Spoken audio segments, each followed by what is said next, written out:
Hi, I'm Michelle, and you're about to watch a message that was preached last week at Next Calvary Young Adults Ministry in Miramar, Florida. We hope you enjoy. Amen. You guys feeling good? You guys sound good, I'll tell you that. You're making me jealous. Sounds so good. Everybody's singing, that's great.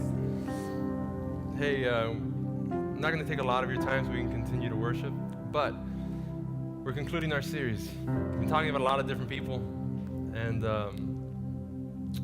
today's apostle is a very tricky one. He gets a really bad rap for an obvious reason, right? His name is Judas Iscariot. In the last week, I've been spending a whole lot of time with Judas in here. Not like personally, that'd be really weird. And you know, it's funny because like you read these stories and you know the story. Jesus walks in one day to one of their homes and there's no servant to wash the disciples' feet. Right? We've heard the story 1,000 times. So what does he do? Takes off his robe and says, all right, let's go. One bunion at a time, let's do this, you know, and just like washes each disciple's feet. And showing you an example of humility, showing an example of what it's like to serve, right? It's an amazing example. A rabbi doing that in that time is like mind-blowing. But he's telling everybody, like, you know, I'm going to wash your feet. And Peter's like, just wash my whole body. And we already talked about Peter and his randomness. But one thing that Jesus says in the story that I guess I just overlook because it was talking about Judas, and I just kind of, you know, I guess I just immediately like cancel him out. Says that you are all clean except for one. One of you is not clean. And I was like, wow, talk about like calling you out, you know. But what happens? Nothing happens. You just move on. You just turn the page and you go on to another chapter and you read about the Last Supper. And what does Jesus do? He seats Judas in the premier spot when it came to that culture back then. You guys can sit down if you want. Sit down. You can sit. We'll sit with you. So he's sitting down at the table, just like kind of how we sat down right now. And back then, the guest of honor would sit right here. You had the Apostle John, other guys. Judas was right here. And that seat was the seat of honor. I mean, you would honor that guest because, like, man, you are our guest, and you know what an honor for you to be sitting here. And he put Judas there. And you read the story, and he says, like, one of you. Surely I say to you that today one of you is going to betray me. And the apostles are like, what are you talking about? Is it I? Is it I? Is it I? Is it I? You hear, is it I? Is it I? Is it I? And then Judas says, Rabbi, is it I? And Jesus says, you have said it. Whatever you're going to go do it quickly, is what Jesus tells him. Judas leaves, walks out. Goes tell the priest, hey, it's time, let's go. How much are you going to pay me to take Jesus out? They're like, oh, wow. We'll give you 30 pieces of silver. Sounds good to me, let's do it. Then from that point on, there's a shift in Jesus. All of a sudden, I think it just kind of like dawned on him, like, wow, this is really going to happen. Like, I'm on my way to go die. Takes the disciples, tells them, this is my body, this is my bread, shares communion with them for the Passover meal, gets up and walks to the Garden of Gethsemane, where he is praying like he's never prayed before. And Jesus prays a lot in these words. But he's praying to the point where there's like blood. I mean, like it's like a very interesting moment. He tells his disciples, can you just stay up and pray with me, please? Please. And he's praying. He's, God, Father, if you can just take this cup of suffering away from me, please. I don't want to die. I don't want to die. But not my will, Lord, your will be done. And what I love, not that I love, but the way it's documented in each of the Gospels, but in Matthew 26, it says this, and while Jesus was still speaking, behold, Judas, one of the 12, with a great multitude with swords and clubs, came from the chief priests and elders of the people. Now his betrayer had given them a sign, saying, whomever I kiss, he is the one, seize him. And immediately Judas went up to Jesus and said, "Greetings, Rabbi." And he kissed him. And Jesus said to him, "Friend." Which, can we just talk about that word real quick? He knows exactly what's going down. And he says, "Friend, why have you come?" And they all came and laid hands on Jesus, and they took him. And suddenly one of those who were with him stretched out his hand, drew a sword. You can only tell who that guy is, right? Peter. We talked about him. He's like, "Peter, just take a chill pill, man." Like, And he says, "Put your sword in its place. Or you think I cannot now pray to my Father and he will provide me with more than 12 legions of angels? Of course, I can do whatever I want. I'm Jesus. But this is so that the word would be fulfilled." And I never knew what word he was talking about until this week when I had to sit there and study. And in Zechariah, they both do it in Jeremiah and Zechariah. In Zechariah 11:12, it says this. This is written hundreds of years before. "Then I said to them, if it is agreeable to you, give me my wages, and if not, refrain.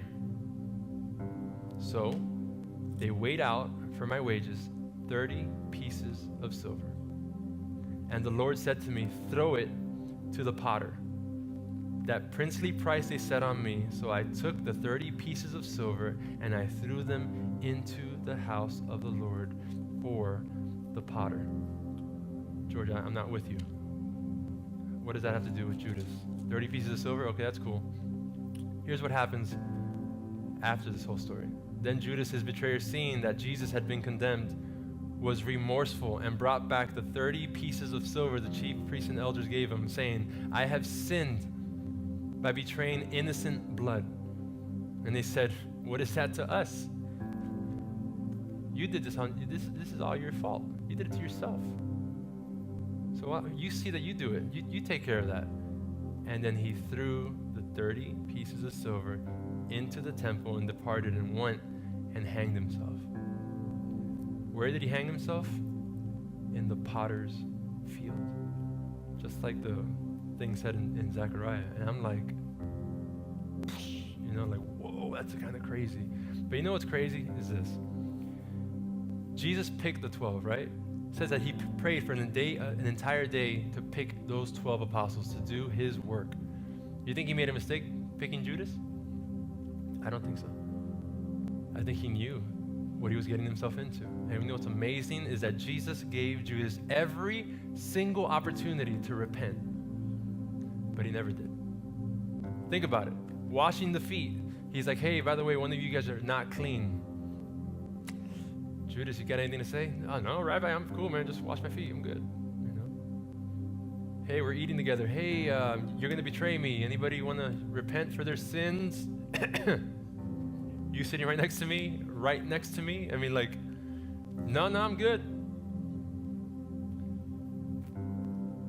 Yet, I believe, we don't have it in here, I believe that when he says that I'm going to give the 12 the ability to heal, to exorcise demons out of people and all that Judas was one of those people.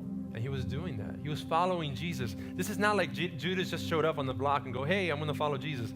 He's been living with these guys for 3 years. And now is when this is happening. See, I believe that Judas loved Jesus. I believe that he believed he was the Son of God. Because he wouldn't have followed him for 3 years. You can fake it for a while, but you can't fake that. But what happened? He missed one of the biggest opportunities, and Jesus was wide open. He's like, "Listen," and for each and every one of us, there's only so much God can do before it's honestly in our hands to do what we're going to do with our lives. And we can decide. He's given us free will, which is a loving thing to do. Go, "Hey, George, I love you so much, and I've got all this planned for you, all this stuff, but just in case you don't believe I'm real, just in case you don't believe in whatever, you have your choice. You've got 2 lives to live. Which one you want? I'm not going to hold it against you if you walk away from me. I love you enough to let you walk away from me because you're a grown man. You can do whatever you want. But just in case, if you decide to go this way, know that I'm never going to leave here. Know that I'm not going anywhere. no matter how many mistakes you made, how ridiculously you look when you did that, or you said that, or you did that to that one person, or whatever the case may be, no matter the sin, I'm still here. And my biggest thing with Judas, the saddest thing isn't that he hanged himself, even though that's sad. The saddest thing isn't even that he betrayed Jesus, because he had to fulfill the law, the word, the prophecy to do that. So it was a part of God's plan the whole time. The saddest thing about Judas is he didn't wait. 3 days, man. 3 days. He saw Jesus getting just like, oh, that's it, it's over. He's gonna get flogged, and then this and that, and then crucified and all that stuff. And he couldn't take it, and he went and hung himself.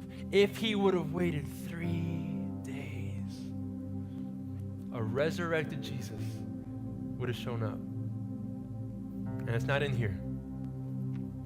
But it'd be hard for me to believe that Jesus wouldn't be able to forgive that man. And go, listen, you messed me up real big time, but you know what? God meant it for good.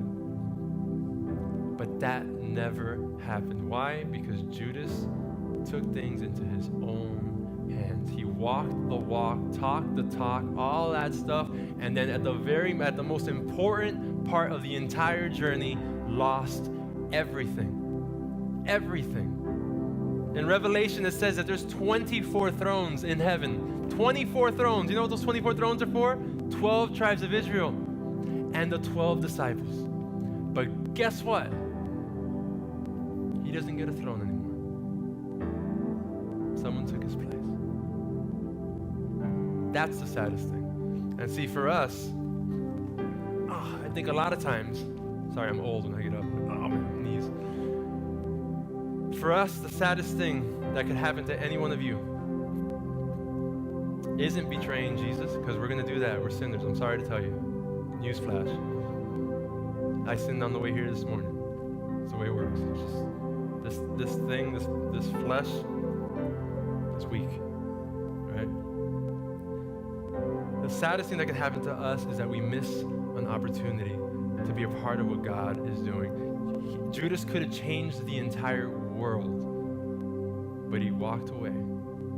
The devil took him and did what he would with him. And here's the thing, in our walk, it could look like we're going in the right direction.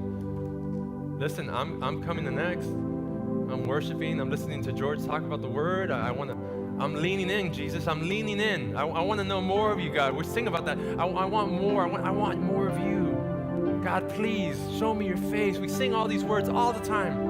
And we're walking toward them, and life is good. I'm a Christian, I'm good, and let's do it. But if we take the walk for granted, sometimes the destination looks a little different. And I'll give you an example of that, okay? I brought a picture. I don't know if you can see it or not. Let's see. Can you see what that is? What does it look like to you? Like a tree, right? And there's like a walkway. This is my neighbor's house a long time ago. When you walk this way, you go to my house that way, right? But I saw something weird, and I'm like, I can't really see it. So I grabbed my camera, I took this picture, and I still couldn't see what it was. Then I grabbed the camera, and I put the flash on, and that showed up, right? And at that point, I screamed like a little girl, okay? That web was from Fernando to about here. Like, it was just like this, and he's just chilling, just like, where you going, you know? I got a close-up of it. I got really close to it. Yeah, like yeah, that thing is nuts, right? What's the point? The point is this. Go back to the first picture. Anybody can walk straight into there. And that could be all that God's promised us and whatever. That's great. Doesn't look like there's any danger involved. It doesn't look like there's anything wrong with that picture. It's just a walkway and some trees. But the devil, the word says it's like a lion prowling the earth, trying to find somebody who can devour. You know what I see the devil as? I see a devil as that spider. He's trying to get in the way of what looks real good on the outside. And he's spreading this web as far as he can, and he's just waiting there for the vulnerable Christian that takes their eye off of Jesus for 1 second, gets caught up in that web, And then, who knows what happens? So many of us, like Judas, can walk the walk, talk the talk, but sometimes on a daily basis miss the most important part of what God is trying to do in each and every single one of you, in your classmates, in your school, in your coworkers, whatever the case may be. There are people that should be sitting next to you tonight, but they're not. And you know what? That's fine. But my challenge to you guys, as we look at Judas's mistake, unfortunately, and his opportunity he's missed, is don't miss the opportunity. You never know that person that's next to you at class that maybe you've never even spoken to. Maybe they wanted a piece of paper because they're one of those people that don't bring pen, whatever, you know. But maybe that one person needs to know who God is. Maybe that person needs to know that there's a loving Father, a heavenly Father, that is nothing like their earthly Father, that is going to give them hope, a future, a plan, anything to get them out of the situation that they think they're drowning in by themselves. But no, they're not by themselves. You show up and go, hey, let's redirect your path for a second. Let me take you somewhere else. And see, it's the same thing with Judas. If he would have just waited 3 days, he would have changed the world. So my question to you guys for next is this. Do you think that God is ever going to leave you or forsake you? You can answer. Is he? No? You sure? Sure. It feels good to be able to be confident in that answer, right? You know, yeah, you're right. No, he's not. He's not. But here's how the devil works. That little piece of that little sin that happened last week, that word you said by mistake, that thing you did, or that whatever, right? All those things are just weapons. And eventually, you can convince yourself that, you know what? Maybe I'm not good enough to stand here and worship with these guys and sing these words. Maybe who am I kidding? I'm no saint. I'm no apostle. And you start thinking that and saying that over and over in your head, and you know what happens? You start believing that, and then things happen, like Judas. But the one thing that we can learn from Judas is this, that he thought there was no way back. He thought that Jesus would never give him the time of day, and I believe that there is never anything that anyone in this room can ever do to keep us away from the love of Christ. See, I'm sorry, but there is always a way back to God. There is always a way back to God. Can we say that together? There is always a way back to God. Always. There is. That's right. There is. And we need to live in that. You see somebody like, man, that guy is having, no, there's always a way to get back to God, even for him, even for me. If I can find God with my sin and my brokenness and my messed up life, with all my mistakes, you're a pastor. Messed up sin pastor. Yes, that's right. I'm messed up. Yeah. I'm human. Not in heaven yet. If I can come back to God every single time, I'm sorry, it doesn't matter how good you think or not that you are, but you can too. So my challenge to you is this: take that message outside of these four walls, please. Let people know. Life looks crazy right now, but there is always a way back to God. So let's pray. Thanks for watching. For more information, please visit our website, nextyoungadults.com, or follow us on Instagram and Facebook at Calvary Next for more updates on what's happening here at Next.